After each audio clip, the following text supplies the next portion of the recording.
You say Dad.AI. Dad.AI. This is Dad.AI. Now say it really clearly. This is Dad.AI. I can't do that. Try it. This is Dad.AI. Yeah, it is. Dad.AI. Welcome to Dad.AI, the #1 podcast at the intersection of tech and parenting. So, Jakey boy, 3 episodes in, what are we hearing from the community?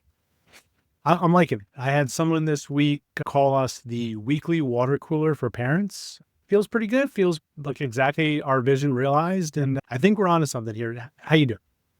People think we're like long lost brothers, like the vibe that we have, and people don't really know that you and I don't really know each other. We're developing this bond in real time, which I think is also special. Curious, it would be appropriate for 2 dads to talk about Mother's Day. How'd you guys celebrate? I really tried to live the Dad.AI brand and really tried to have a Mother's Day brought to you by AI. I posted on LinkedIn. I printed out. I took a photo and had ChatGPT create an outline thing that my daughter drew. That was nice. I had ChatGPT synthesize all these other things where people were doing fill in the blank things and used a couple of photos for ChatGPT to make cartoons of. I used AI to render a drawing that my kid did into a necklace and had a Etsy artist make the necklace. I tried to go full living the brand for Mother's Day. What's going on in your world? I can always count on you to bring ChatGPT into the equation. I could have, I like the rest of the people that said they could have used that before Mother's Day. I was a schmuck, sitting in CVS, dwelling in my thoughts because, Mother's Day is a bit of a mixed bag for me. On one end, lost my mom a few months ago, so sad thought. But on the positive, right, I get to celebrate my wife, Sydney, and all the other wonderful moms in my life. So I, could have used your little magic trick or ChatGPT trick a few days ago. But nonetheless, what reminiscing in CVS was actually kind of interesting because I was looking at all the different ideas and kind of news that's coming out there around AI and healthcare, right? And so one of the things that popped up on my news feed, just ironically enough, a few days ago was from Allie Miller, where Allie Miller posted this from a Nobel Prize winner that in the next decade, disease will be eradicated, gone. Which, in my opinion, after experiencing all the stuff with my mom, I was like, "Holy shit! Are we on the precipice of something groundbreaking?" And so I thought that this post right here is just encapsulated everything that all my excitement, all my joy about AI. It was right in this post. I thought it was just incredible to see. Yeah, I mean, it's obviously AI has its evangelists. It's people that are obnoxious about it on Mother's Day, and then it also has its detractors that make really good points around water usage, impact on the environment, privacy, et cetera. But this is the big picture here, which is it's not about image generation. It's about, remaking society. And yeah, I think that, not a Nobel Prize winner talking within AI, Demis Hassabis talking about, the eradication of disease has so many, both, I think probably good and bad implications, honestly. Think about overpopulation, food shortages, et cetera. And then it's it won't just eradicate disease. Hopefully it will also eradicate crop disease, crop impact. Or bring back the garden. Yeah, it will. Your garden. Yeah. It will help us with pollution management. And so, gosh, that the optimist in me really does get excited about a lot of these balancing factors here. I will forever, on this topic for AI and healthcare, I will forever be the optimist on this one. From mental health, social health, physical health, there's so many different use cases there. And so I was extremely bullish. I think kind of spanning on the mental health piece. Our first news segment kind of talks about the topic of brain rust. I thought it was an interesting TED Talk. Tell us more. Yes. So this was a good one. It's something that I think about all the time. So brain rust is one of these like overly online terms around how as you start to use some of these tools and overuse some of these tools, your brain might atrophy. The parts of your brain that were used to write that really polite email to your coworker or that you're now outsourcing to AI might become less sharp over time. And so brain rust is something that I think about a lot. I think about a lot because of just how much of my caloric consumption is actually done by AI tools. And by giving that up at times, I wonder what that's doing to me. And there have been like these funny times where like, I remember I was like prepping for a QBR and I was like in a conference room without my computer, like sitting, like kind of brainstorming on a deck. And I was like, God, I haven't done something like this without the use of an AI co-pilot in a long time. And like, I'm trying to like perfect a bullet. I'm like, I'm not as good at that kind of thing as I used to be. Although I think my output is much better. And so brain rust is something that I'm both kind of scared of, but then also skeptical of because, I would imagine that my ability to do long form calculus is not as good as the prior generation. Calculus, but like trigonometry for sure. Like things that like the TI-83 Plus did like really well, like we just never had to learn how to do. And so, brain rust is both a very real thing. And then it's also like a natural kind of point of progress, I think. I love in her TED Talk, she says the more that you prompt, the more mediocre you become.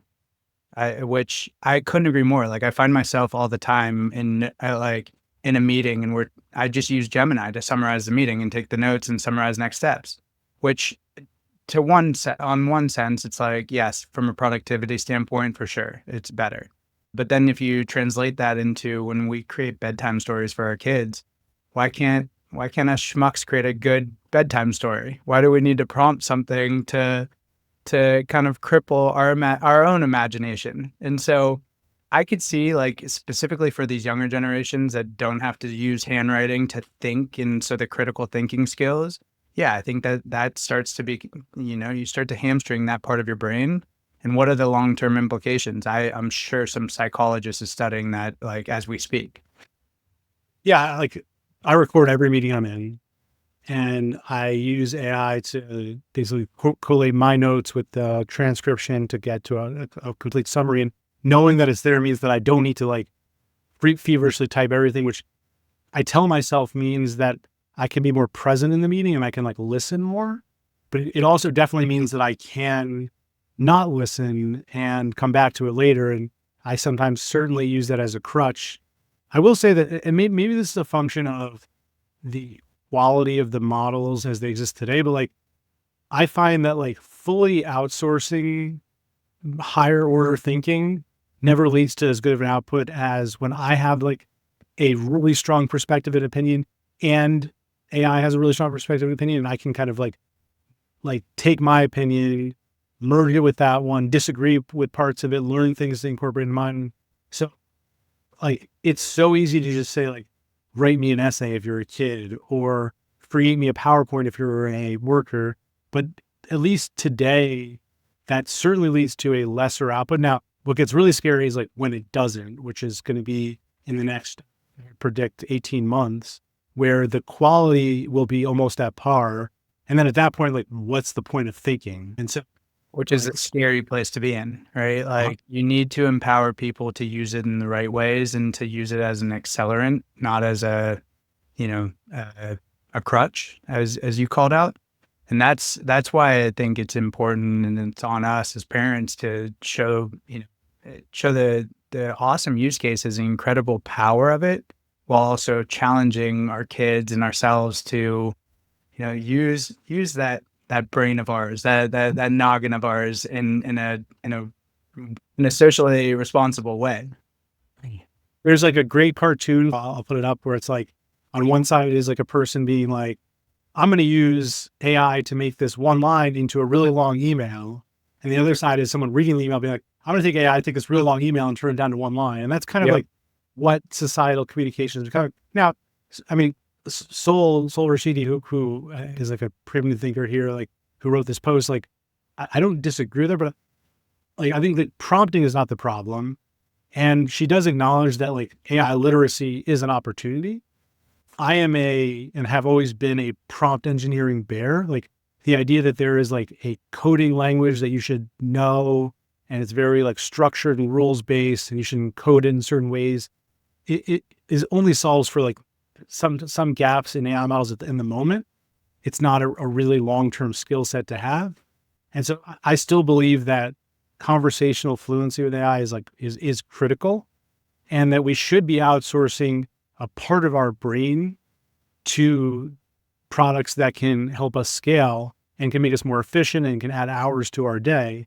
But that certainly comes at a cost, and we have to be very mindful of that cost. Well, and to your point, and we'll touch on this on the community spotlight at the end, but there's ways to use it to save time so that you can spend more, hours of your day with your family and your friends and be a more present parent. So we'll get into that.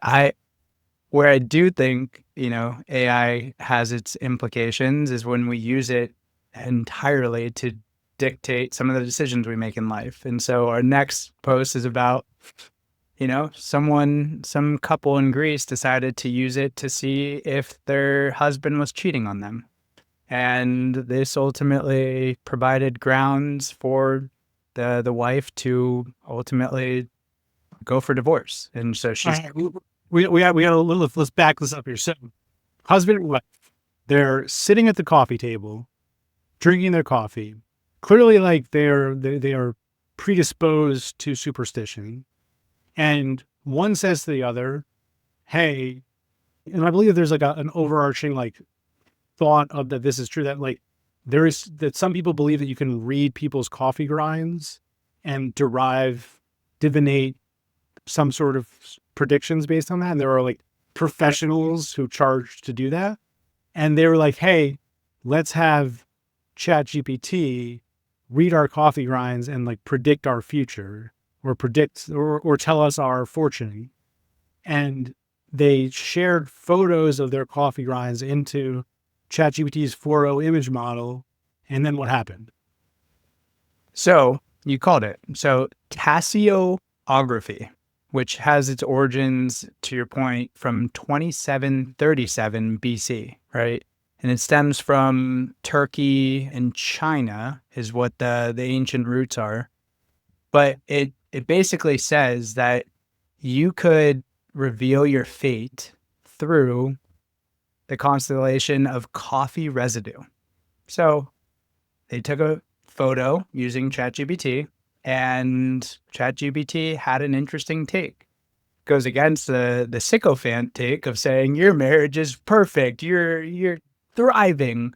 This took a not so pretty take. And so from a legal standpoint, can the judge say, yeah, there's infidelity happening in your marriage? I'm not an attorney, so I won't even begin to guess. But this is where I think, like, from a mental health standpoint, like, you should not be relying on ChatGPT to dictate whether or not your marriage is healthy or not. That's my 2 cents. Well, and so what exactly ChatGPT said was that they claimed to see that the husband was secretly fantasizing about a woman whose name started with an E, and that it was fated to begin an affair with her, which is just hilarious and painful that divorce. I mean, it's frightening, but that's like where we are as a society, right? People don't know how and when and where they should be using AI. And maybe you should be relying on your own intuition and your own trust in your partner versus relying on a robot to dictate whether or not you should be in your relationship or in your marriage any longer. Slippery slope. Right. Weekend coming around. Are you going to, I'm sure you drink coffee with Sid. Are you going to do this weekend? Absolutely not. And I have the healthiest marriage. I'm good. But I don't even think I would participate in tasseography to begin with, right? Like, it's not my jam. Oh, so you wouldn't do it with a professional either? No, I'm not a fortune teller guy. No. All right. So yeah, I agree. Now, I love that we highlighted this, and this is a pair of articles. This is one in a pair of articles that you and I like chuckled at this week that were both about ChatGPT being used in weird family situations related to legal proceedings. So the first one was about divorce. The second one was court testimony. where a AI generated video was used post death in the sentencing of a killer, I believe. Can you break this one down for me, Brian? Because I'm a little confused here. This one's interesting. And I think this goes back into my original thought around this episode to begin with, right? Like thinking about my no longer, deceased mom. I thought about all these interesting use cases where a lot of people are bringing it. Like, I have a daughter who barely even met my mom, right? And the interesting, like, AI related use cases where I could almost create images for Sloan to see her with my mom. Interesting, right? You could create videos of the deceased coming back. This was used again in the courtroom where during the testimony, the sister didn't think that she could provide a strong enough statement to show the impact that her brother's death had on her, the family. And so she and her husband, the woman, created this AI generated video of the brother during the killer's sentencing so that they could, show that the brother expressed forgiveness to the shooter, something that, the sister that didn't think that she was going to be able to do or articulate because she didn't have that forgiveness.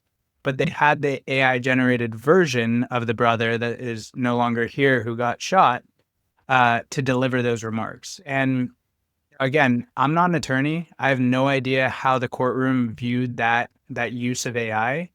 But it just goes back to the interesting use cases that people are bringing AI into the personal, like obviously, yes, legal proceedings are from a business standpoint, but bringing back the death from a personal lens, it's interesting. So I'll take the positive here if you're taking pessimist. Yeah, I'll sign up for pessimist. This is bullshit. I can't believe this was admissible in court. It is totally like it's so subjective that they're basically having this guy that was killed express forgiveness because that's what they think she would have done, and that she couldn't do it herself. This is like it's. I think it's a good topic, but a stupid application of the topic For sure. Like, and the fact that the court allowed this, like, I think there's room for this in court. Like, I think there's room for this in court for character background, motivation, like to use actual things that a person has said in the past and represent them in a certain way when they can't represent themselves, but then to take it as far as actually deciding a judgment call that you don't know what his perspective would have been just feels like biasing and ridiculous. And yeah, that's where it becomes a little bit of bullshit. Yeah, now I will tell you, like a family friend of ours started a company called Remento that's doing really well that I just recently used, that basically you take a lot of footage from your parents or your loved ones and create these like assets out of them. It's like video, audio, text.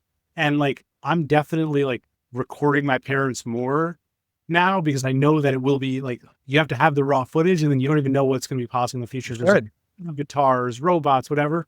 And so like, I am a believer in like collecting this information, and I want to do that more purposefully in order to, in a future state, use that in some way, but definitely not in court.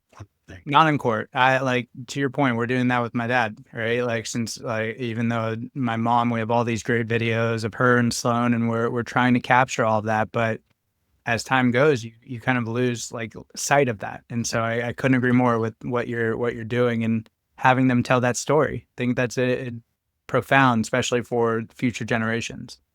Now, I do think we're not capturing the coffee grounds of our dead relatives well enough.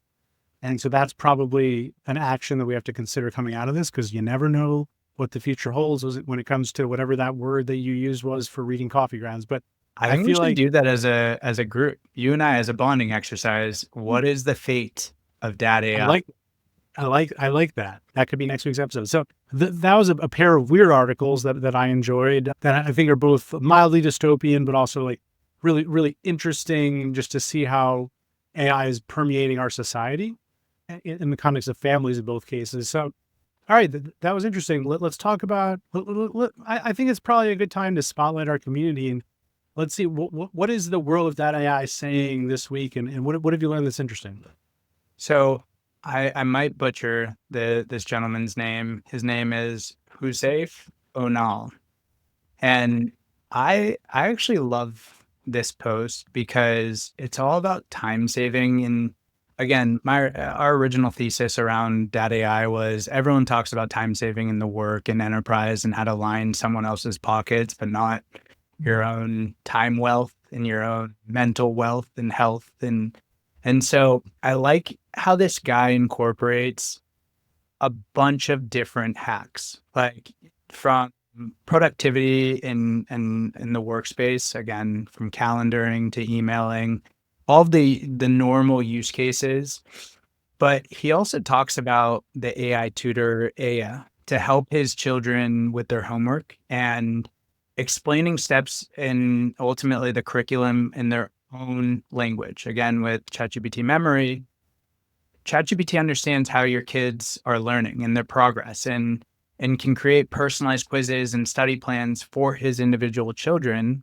So what he calls it allows parents to be their dad again instead of the teacher, reducing frustration for everyone, which I like that, right? Like I like the use cases that really are about how to free up a parent's time to be a more active participant, whether or not that's at the dinner table, whether or not that's, in the bedroom doing bedtime stories or bath time.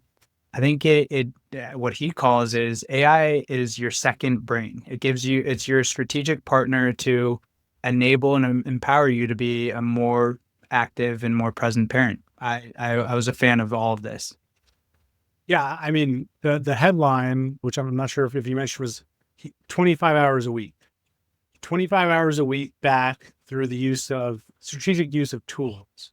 And 25 hours a week is just an incredible amount of time. And, I think about like, what would I do with an extra 25 hours? Well, I would be a better employee. I would be a better parent.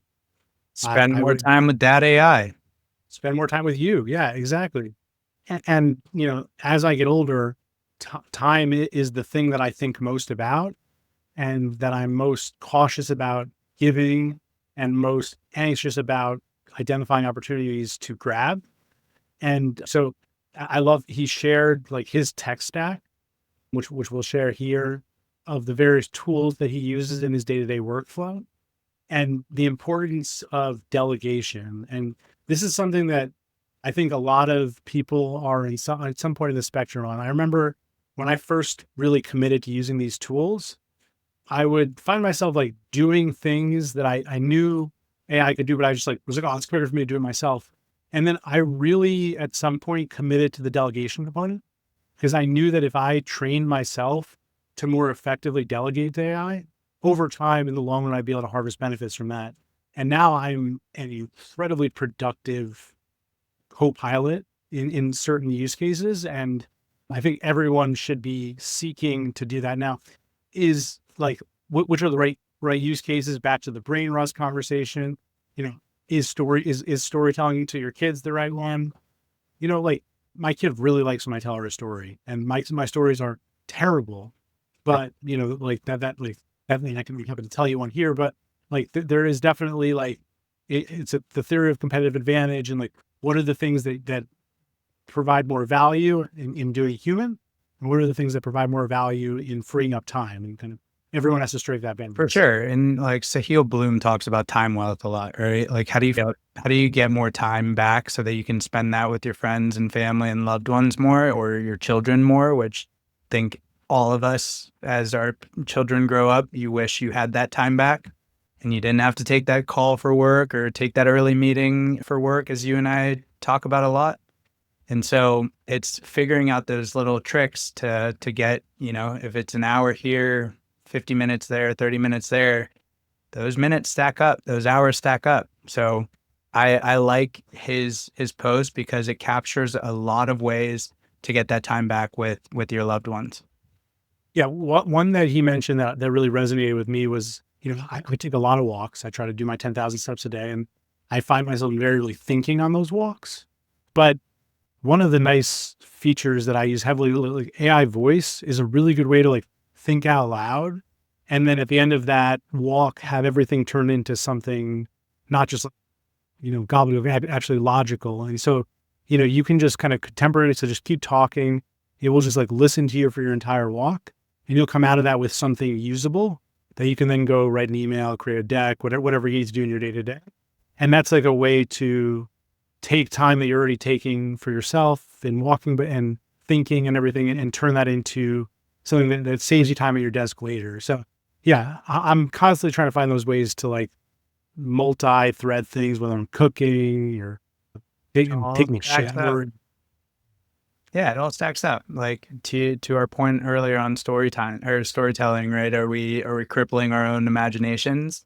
I think if you use ChatGPT and ultimately you get 2 stories for the price of 1, that's more time that you get to spend with your daughter versus sitting there like, oh, what unicorn went to the princess's palace? Like my brain just, at the end of the day, your brain's cooked. So why not use it to spend more time with our daughters or your son and have those special moments together?